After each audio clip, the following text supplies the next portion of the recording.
Are we live? Oh.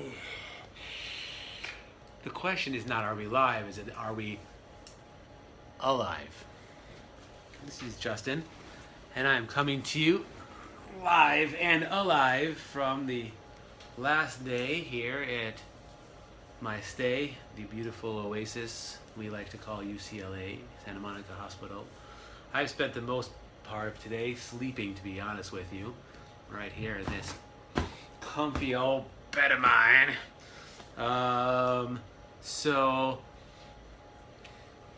I want to show you guys. So what happened, week three's done, and we survived, and going home in a little bit. Pretty much all the tests are done for today, all the meds are done for today, and I'm just finishing up one more procedure right here. As soon as this thing is done, then I am clear to go. The week went well. The doctors are pleased. I get my new Lesta shot tomorrow, which helps increase my blood counts to help my immune system. My labs were done this morning. I do have some good news to share. I did sneak a peek in the labs in the UCLA app, and the second tumor marker that we were waiting to see come down has now dropped into normal territory. So that was really exciting to see. It looks like this third round of chemo really knocked all the tumor markers right down into the place they want to be. And then I guess we'll be going for a fourth round to get this thing as small as possible, just to avoid any potential problems during the surgery, even though I would like to call it after 3 rounds. But hey, if they want to do 4 and that's the deal, then we'll do 4. So we survived this week pretty well. Did good on most things until, actually, to be honest, this morning, one of my nausea meds, this thing called Zofran, dropped off, and just because I'm here at home an extra day because I started so late, and I woke up this morning and I had a little vomit session. Not terrible, just a little. But it happened twice, just a little.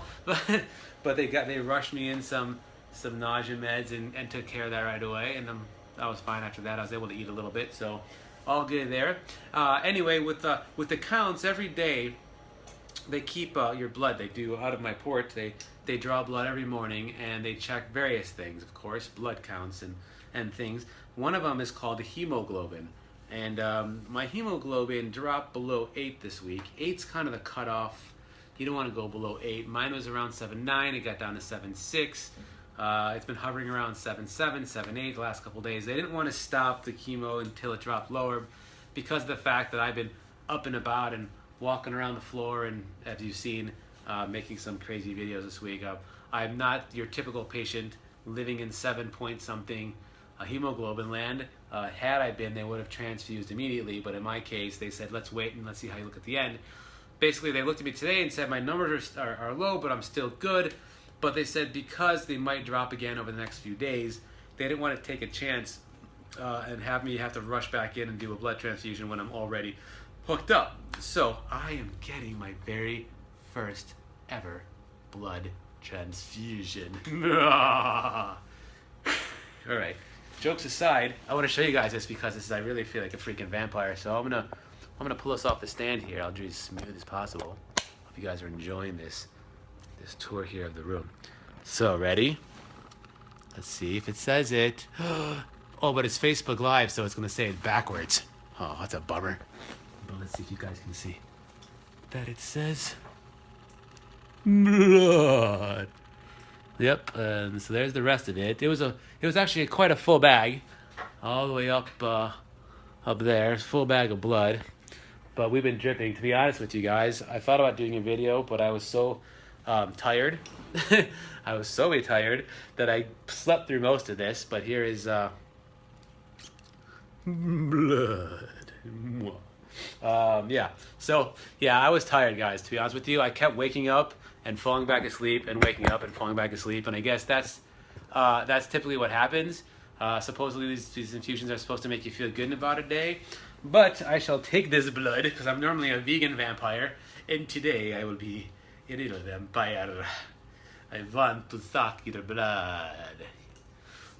Okay, now that I've completely lost my mind forever and ever. What else, guys?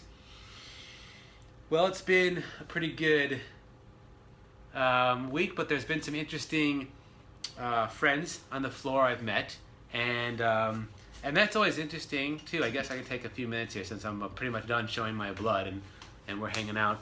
That I've met some friends on the floor, aside from, of course, the amazing nurses and doctors and staff here at UCLA, but some other patients. There's 26 beds on this floor, and I've got to meet a few people. It's interesting to be here because I try to keep pushing myself. I take my little cart out and I go walking around and wheeling myself about, just so I can get some exercise and, run into people. The other night I was dancing around the hallway, so met a few people. But there's some people here who have been here for kind of a long time.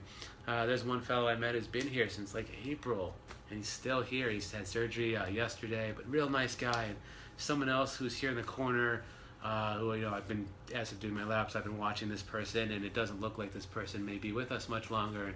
And it's just some of the realities of what happens. They're able to help some people and not help everybody, and just what you see on the floor and the kind of things that everybody goes through. It's humbling, and it's sometimes hard, but at the same time sometimes important to be here amongst everybody to see that.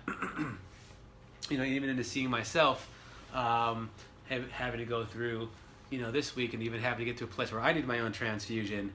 We all need a little help here, and the team here has been helping us all out, and we're all just going to keep pushing to come through. I had a thought in my brain I meant to say earlier. That's why I'm slowing my speech here, because I meant to say something, and now it's come back to me, so I can give the lesson. I know I was going live because I had something important to say, some wisdom I've learned, of course, because why go live just to show you blood? Well, I guess that's kind of a cool reason. But blood. So I've mentioned in many of my posts that this tumor that lies upon my heart has this maybe self-love or self-worth caveat that come with it, sort of my own lack thereof, that I've been working through, this giving and this receiving of true love from the heart, which I most likely have been pinching off for so long, which is why this has become so important and such a powerful lesson for me. But what really clicked in my brain the other day when I was learning about blood transfusion and the possibility of me doing it was that the different blood types that are out there, there are different types that can give and receive to different blood types. And I found out that my blood type, not what I'm receiving right now, but my actual blood type, is what's called AB positive. And it's a rare blood type that I actually share with my grandfather as well. He had that blood type. And the thing about AB positive is that that's considered to be the universal receiver of blood, meaning any other blood type can donate to me. And so I really took that into my brain, and that's what I really wanted to say today, is that I am receiving blood. I am really having to receive now. I mean, really, this is the blood of another human being who I've never met, will never know the name of, who made a donation, and to the blood bank at UCLA, kept this blood in the day that I needed it before I went home so that I could keep doing my therapy. Thank you to this person who donated it, because I am, in essence, truly receiving and learning the lesson that I am not just able to receive from one person, but I'm able to receive from any human being. And how cool and important of a lesson is that in life and love, that we are capable of receiving love from anything living. Well, maybe not anything living. I don't know if I would take blood from a rodent, maybe, shit. But yeah, that's a really interesting one to lock onto. I think that feeling that I metaphorically and legitimately logistically am the universal receiver of blood. I am the universal receiver of love, but we all are universal receivers of love, and that's what we really always must keep in our mind and our spirits, is that we are all equally open to love and receive, and we all must continue that channel of energy, loving and receiving and loving and receiving, because that is the only thing that's going to really keep this entire planet flowing, circling around, and keeping our lives going in the best direction we want them to do. So, all right, I'm kind of out of it, guys. I'll be completely honest with you. My brain is light. This blood is almost done. When this finishes, I am out of here. I'm going to go home for 2 full weeks of wow, it does happen. You do get stupid from this stuff. Rest and relaxation. I'm going to rest and chill and then get strong and come back for round 4 on July 11th, it looks like. So if you're in the area and you want to dare sign up for the mule train for this new blood monster, I'm still going to be a vegan, but I'm having the craziest, I don't know, the craziest cravings, if you will. So if you sign up, be forewarned. You might be running to Masa in Echo Park for a big pan vegan pizza sooner than later. All right, guys, I love you, and I'm out of here from the hospital. And for those of you just joining, one final look at the line of blood as it's coming down the last of its pipe here as I am replenishing my body. I will see you from the next video somewhere back at the studio, I'm sure. And I don't know what else. That's it. Mwah. Peace and love. Have a great rest of your night.